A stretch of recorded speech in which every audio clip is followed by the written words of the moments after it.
Sebelumnya selamat siang Bu. Permisi, ini sebelumnya kami ini dari Amikom Yogyakarta. Jadi mohon maaf sebelumnya mengganggu waktu luang Ibu dan Bapak. Jadi kami ini dari mahasiswa Amikom Yogyakarta. Jadi kami ini tujuan kami ke sini itu dalam rangka untuk memenuhi tugas riset operasi. Jadi sebelumnya mohon maaf Ibu, kami di sini akan beberapa izin untuk mengajukan beberapa pertanyaan terkait bisnis budidaya jamur ini. Sebenarnya saya izin mengajar Bu. Ini tuh bisnis jamur ini bagaimana Bu? Untuk maksudnya ini apakah semua pembuatan, penjualan atau bagaimana?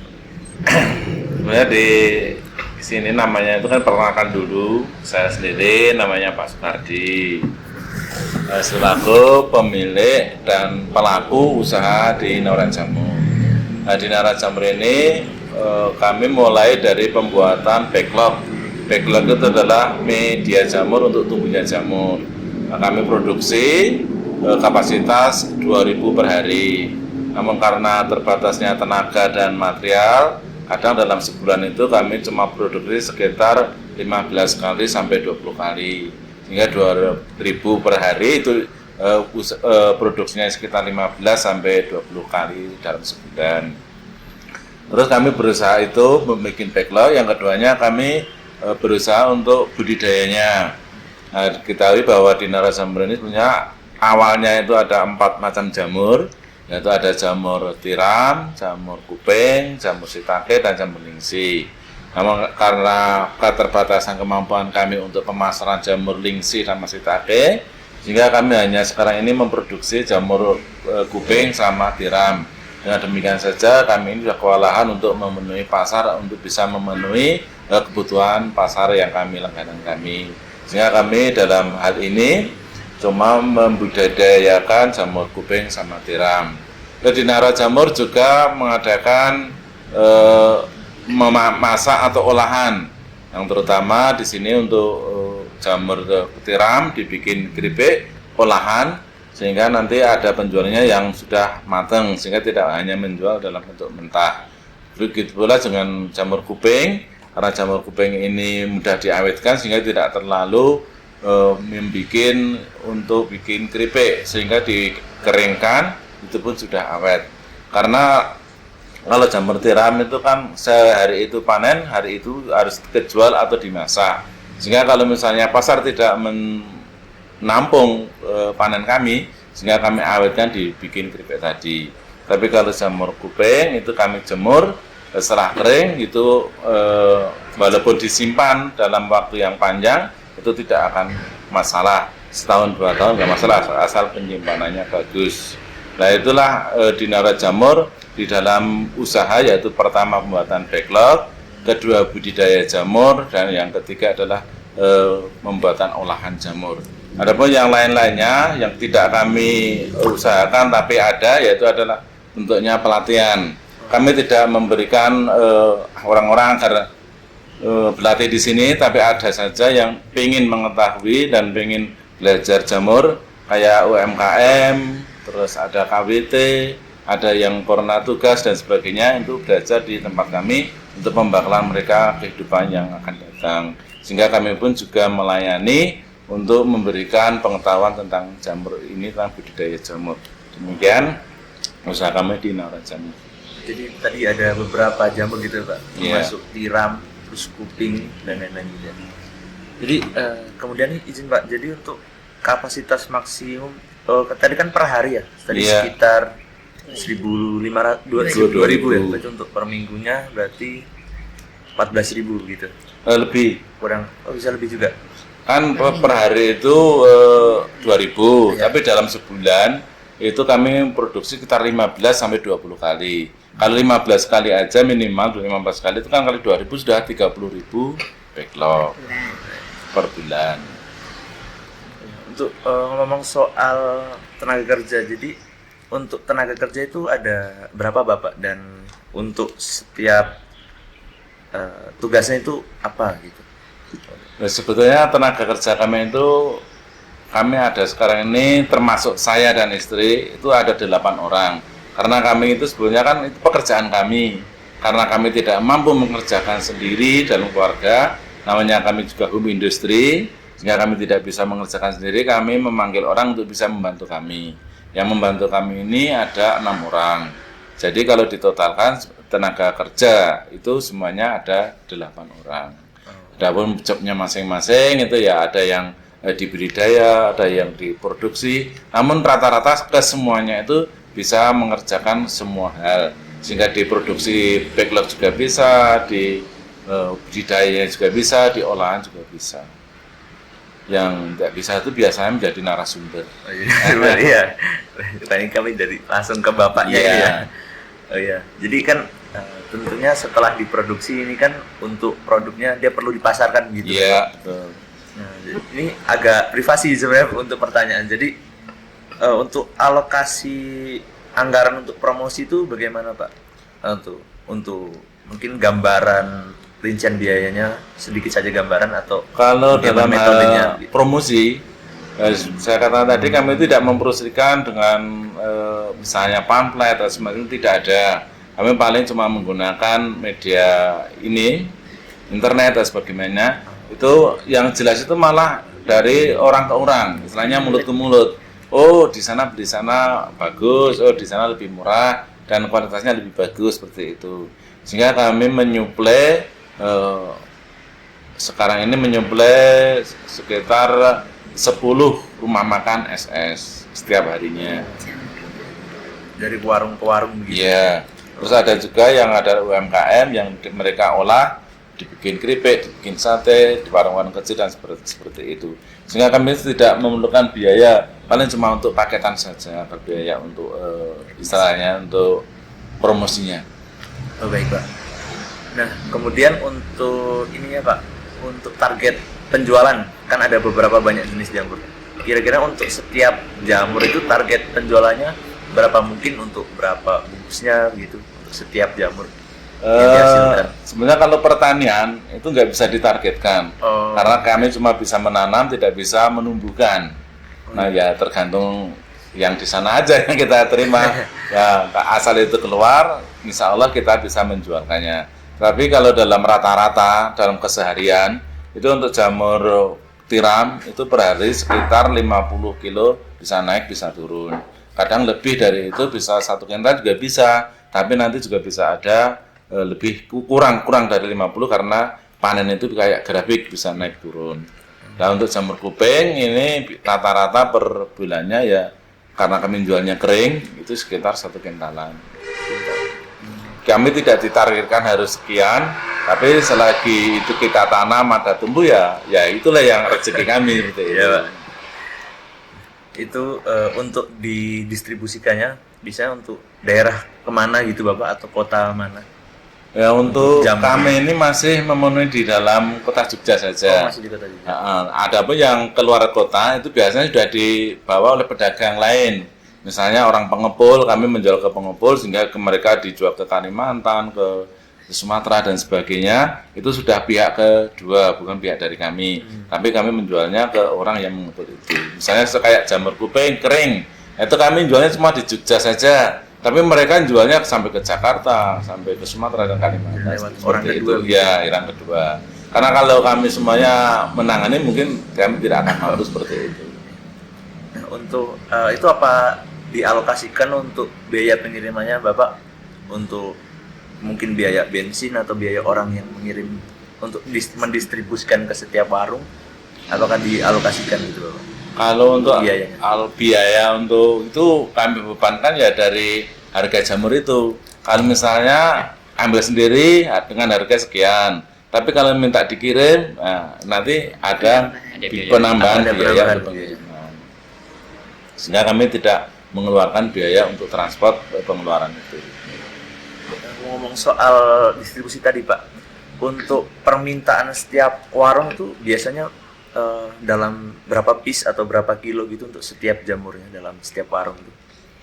Nah, karena untuk jamur kuping itu karena bisa diawetkan, mereka malah butuhnya per kintalan Mas. Oh, malah per kintal? Iya, tapi nanti ambilnya Mas bulan sekali untuk jamur kuping misalnya. Tapi kalau jamur kuping itu memang kebutuhannya banyak. tapi kami belum bisa memenuhi karena terbatasnya ya mungkin dari bahan baku dan tenaga kami. Nah untuk jamur tiram itu memang kalau warung-warung itu menurut kebutuhan. Misalnya kalau rumah makan itu kan misalnya biasanya kalau rame masa liburan, terus masa-masa tanggal merah itu ya, itu biasanya rame mintanya agak banyak. Tapi kalau nanti hari-hari normal, hari-hari biasa itu standar untuk minta. Jadi kalau pas liburan itu permintaan agak naik. Dan backlog untuk mengeluarkan jamur itu dia tidak tahu ini besok libur apa enggak, dia enggak tahu. Sehingga kami harus bagaimana mensisikan pas libur nanti itu, iya ini bisa keluar jamurnya seperti itu. Sehingga kami bikin caranya pas liburan nanti ini bisa keluar jamurnya. Untuk metodenya itu biasanya pakai apa Pak? Untuk transportasinya, untuk ngirimnya begitu? Ngirimnya pakai kendaraan biasa. Kendaraan sendiri ya? Tidak pakai misalnya dikirim pakai mobil gitu kan? Atau mungkin dalam satu mobil muat berapa gitu kan? Kalau itu yang apa kayak jamur kuping itu karena kita ngirimnya juga sebulan sekali, permintaan misalnya 100 kilo itu kita pakai mobil kita sendiri, tapi biasanya pengiriman tetap dari kita sendiri gitu. Ya. Jadi untuk itu sebenarnya untuk kan dia didistribusikan gitu kan? Apakah ada daerah yang memang diprioritaskan untuk penjualan jamur ini? Mungkin kalau di sini yang paling banyak peminatnya banyak mungkin misal di Bantul, Bantul ini paling kalau banyak. Kalau prioritas kami itu asal dia harganya lebih mahal, itu yang kami prioritaskan, Mas. Karena namanya ekonomi kan kita harus mencari keuntungan lebih banyak daripada kita memberi dari produksinya sekian harus kita menjual lebih banyak kan lebih keuntungan seperti itu. Kalau mungkin kami sosial ya beda lagi. Kalau sosial mungkin bukan masalah harga dan sebagainya. Oh ya, itu kan untuk distribusinya mungkin cukup segitu aja, Pak, Bu. Nah, kemudian untuk topik selanjutnya mungkin ngobrolin tentang ini ya, tentang persediaan bahan bakunya dalam pembuatan. Mungkin dimulai dari backlog ini. Untuk bahan baku yang digunakan dalam membuat backlog ini apa ini Pak? Apa saja? Ya, ini sebentar ya ada catatannya. Kemarin saya bikin orangnya. Jadi dalam pembuatan backlog itu ada serbuk, ada bekatul, ada gamping, ada bibit, terus sarananya adalah plastik, cincin dan kapas, terus itu alat dan sebagainya, kayak ada mesin press, nanti ada ketel uap, tempat sterilisasi dan sebagainya. Sehingga bahan yang perlu yang benar-benar bagus itu adalah serbuk, katul, gamping sama bibit. Dalam sebulan bisa untuk backlognya itu berapa banyak kebutuhannya gitu Pak? Untuk rata-rata setiap jamur. Mungkin untuk jamur tiram ada berapa backlog biasanya untuk produksinya gitu. Ya, kalau itu menurut kebutuhan, Mas. Misalnya kami kehendaki misalnya itu menurut situasi dan kondisinya. Misalnya pas mau lebaran, nah itu kita kondisikan waktu itu kita harus panen raya jamur tiram misalnya. Itu di waktu-waktu itu kita harus menanam lebih banyak tiramnya daripada kupingnya. Nah, nanti kalau hari-hari biasa itu kalau tiram kan menyerapnya kurang. Nah, kita lebih banyaknya nanti jamur kupingnya. Sehingga harus tahu kapan kita nanam banyaknya tiram, kapan kita nanamnya untuk jamur kuping. Sehingga harus benar-benar paham kebutuhan pasar. Nah ini untuk bahan bakunya ini apakah beli atau untuk produksi sendiri dari kayu, dan waktunya sampai ke sini itu berapa untuk dari permintaan awal gitu? Sebenarnya kalau sekarang ini kan sebenarnya ini kan pemanfaatan limbah penggergajian kayu itu sebetulnya. Tapi dulu waktu awal-awal itu memang ini barang yang sampah tidak digunakan, itu diambil aja penggergajiannya sudah senang. Tapi karena berjalannya waktu banyak yang menghendaki atau memanfaatkan gergaji ini, sehingga kami sekarang ini kesulitan yang utama adalah penyediaan bahan baku adalah serbuk gergajinya. Sehingga kami kadang harus menahan untuk tidak produksi karena bahan bakunya yang kurang tadi. Jadi untuk ini produksi sendiri sekarang ya? Tidak, kami tidak. tetap mengambil dari tempat-tempat menggilingan keju Oh. yang ada di dekat sini saja. Tapi kalau yang dulu itu kami ngambil mah dari luar kota, dari daerah Jawa Tengah, Wonosobo, misalnya itu kita ambil ke sini. Tapi karena di sana juga pabrik dibikin produk lain sehingga tidak boleh diambil, sehingga kami cuma memanfaatkan yang lokalan di sini saja. Oh, jadi ini selain Laura Jamur ini untuk budidayanya juga di sini, untuk olahannya di sini. Iya, Berarti betul. untuk biaya penyimpanan itu nggak ada gitu karena kita bikinnya langsung di sini nih, Iya, ini iya. semuanya. Nah, kemudian Pak, untuk kapasitas maksimumnya ini berapa sih, untuk mungkin dalam berapa rak itu untuk muat berapa gitu? Kami menaruh hitungnya per backlog kumbung. Per Per kumbung.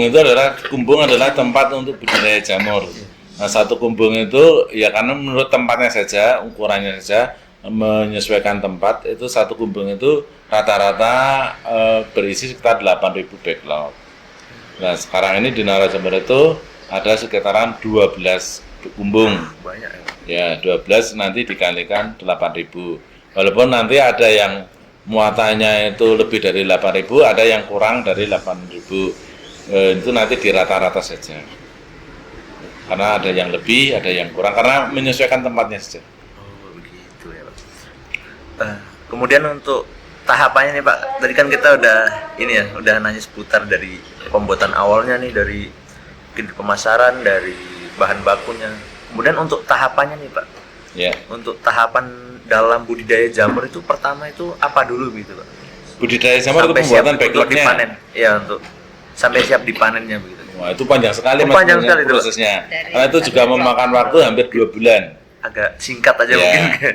jadi kalau ini proses pembuatan backlog dulu, itu ada proses nanti ada penulis pertama itu ada proses fermentasi, sehingga serbuk itu datang, itu nanti biar ada fermentasi dikasih air dan sebagainya, nanti terus dicampur dengan bekatul dengan takaran 10%, nanti ada gamping, dengan gamping itu menambah unsur hara atau keasaman di dalam backlog jamur. Nah, setelah dicampur benar-benar rata, itu nanti dikemasi. Setelah dikemasi bentuknya seperti ini, nah itu nanti terus ada proses sterilisasi, di mana tujuan sterilisasi pertama adalah membunuh spora-spora atau binatang yang ada di dalam serbuk ataupun di dalam media atau katul tadi. Ini ada binatang, ada spora jamur lain, itu biar mati, sehingga nanti waktu ditanami atau diinkubasi dengan bibit yang kita kehendaki, itu tidak akan terkontaminasi dengan spora jamur lain atau ada binatangnya. Itulah tujuan sterilisasi. Nah, setelah sterilisasi, setelah panas dengan suhu 100 derajat, nah, kita keluarkan dari ruang sterilisasi, kita tunggu agak dingin. Setelah dingin kita masukkan bibit atau istilahnya inokulasi, yaitu inokulasi memasukkan bibit ke dalam backlog. Itu setelah itu kita tunggu 3 minggu, itu sudah kelihatan sporanya hidup dengan ditandai dengan perubahan warna di backlog tadi. Kalau awalnya serbuk gergaji itu warna coklat, dia akan kelihatan putih. Berarti kalau sudah putih itu sporanya atau merisema akan hidup.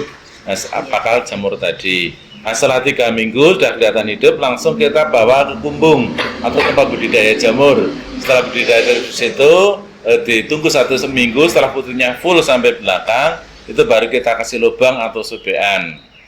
Setelah disobek, kita tunggu sekitar 10 sampai 15 hari, itu nanti akan mulai tumbuh jamur tiramnya. Tapi kalau untuk jamur kuping biasanya sekitar 1 minggu atau 10 hari itu sudah mulai tumbuh jamur kecil, walaupun nanti masa panennya lebih panjang daripada jamur tiram. Kalau tiram itu dari tunas itu paling 5 hari sudah panen. Tapi kalau untuk jamur kuping dari tunas itu sampai panen umurnya 1 bulan. Sehingga itu nanti setelah 1 bulan baru dipetik, dipanen. Itu prosesnya dari pembuatan backlog sampai panen ke jamurnya. Seperti itu. Oh ya, begitu Pak. Terima kasih. Nah, kemudian untuk setiap tahapan ini kan banyak sekali untuk tahapannya itu. Apakah setiap tahapan itu sangat bergantung untuk tahapan sebelumnya dan setelahnya gitu Pak? Contohnya semisal panen itu nggak bisa dilakukan kalau sebelum diinkubasi begitu. Ya. Ya ini kayak itu sangat berpengaruh Mas, dari awal sampai akhir itu akan mempengaruhi produksi.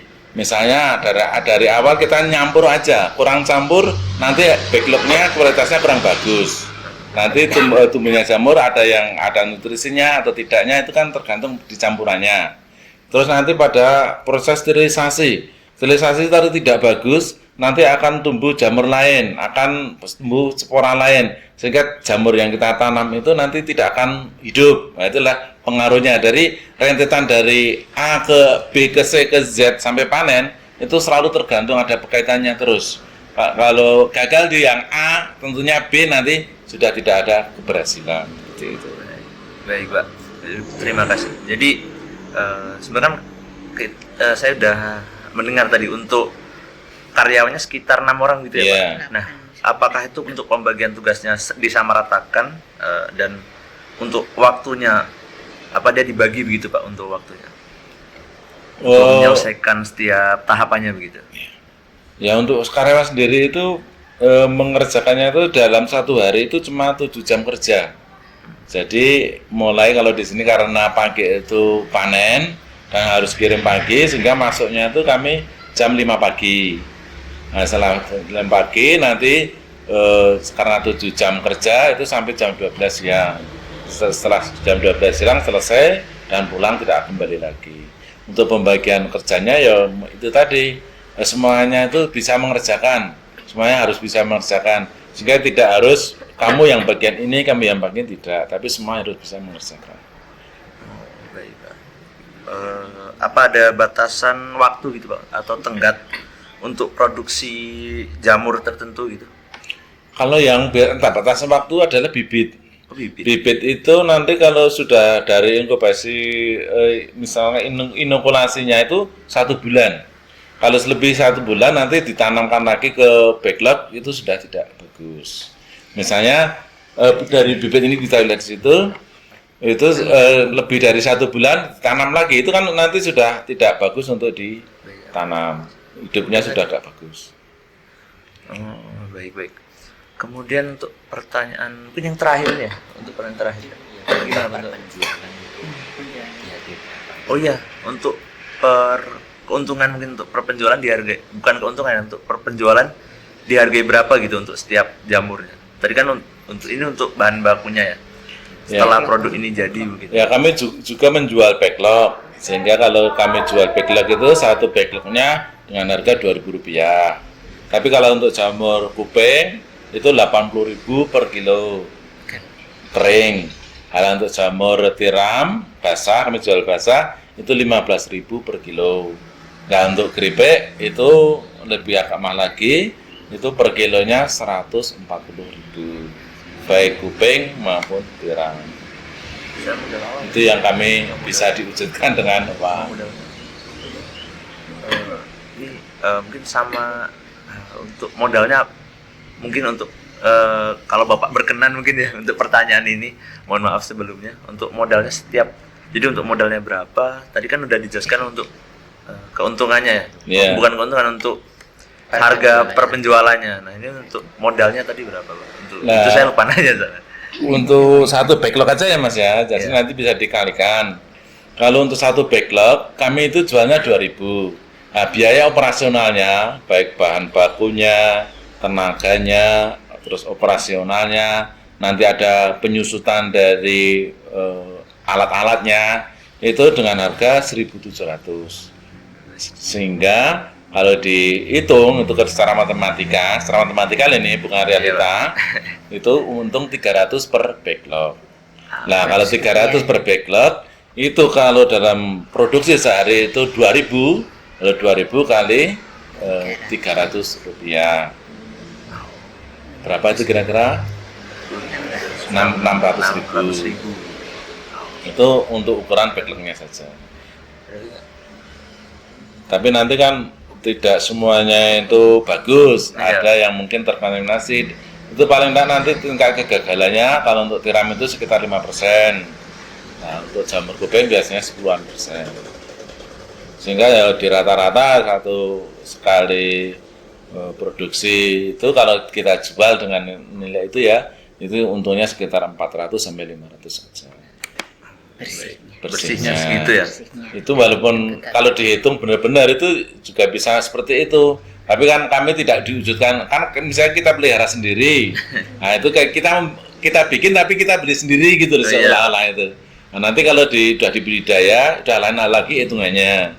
Sehingga satu backlog itu nanti bisa menghasilkan berapa on. Nah, itu kan hitungannya seperti itu. Nah, misalnya jamur tiram, itu rata-rata satu backlog itu dari awal sampai akhir itu menghasilkan 4 on jamur. Nah, jamur tiram. Nah, satu kilo itu harganya 15.000. Lah kalau 4 on berapa? Itu kan 1.500 dikali 4, jadi kan 6.000. Nah, berarti satu backlog itu bisa menghasilkan 4 on dengan harga Rp6.000. Terus dikurangi harga backlognya itu 2.000. Nanti dikurangi lagi dengan harga operasionalnya, kayak ngerai, kayak nanti nyemprot, terus nanti ada penyusutan kumbungnya dan sebagainya. Kan kumbung itu kan hanya berjalan berapa tahun, misalnya 10 tahun. Dengan modal awalnya misalnya bikin kumbung itu 10 juta. Nah, itu kan nanti dalam 10 tahun itu kan ada kos di situ, 1 tahunnya harus menyisihkan 1 juta. Itu kan dibebankan dengan backlog tadi. Nah, misalnya seperti itu nanti dengan operasional sama bahan baku sama operasional sama harga backlog modal awal itu berkisaran sekitar 2.700.